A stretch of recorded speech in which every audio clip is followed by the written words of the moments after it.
काँग्रेस पक्षाचे असणारे अध्यक्ष नाना पटोले त्यांचं नाव भंडारा गोंदियामधून जाहीर झालं, विड्रॉ झाले। काँग्रेस पक्षाने नांदेडमध्ये उमेदवार केला, चव्हाण उमेदवार उभा केला। चव्हाण उमेदवार उभा केला, हा आठवड्यातून 3 दिवस डायलिसिसवरती असतो, तब्येत सांभाळणार की प्रचार बघणार अशी असणारी परिस्थिती आहे।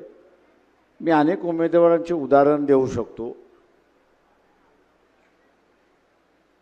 की मोदींची असणारी जी इन्क्वायरी आहे त्या इन्क्वायरीची असणारी भीती यांच्या मनामध्ये डोक्यामध्ये किती आहे ती आपल्याला त्या ठिकाणी दिसते।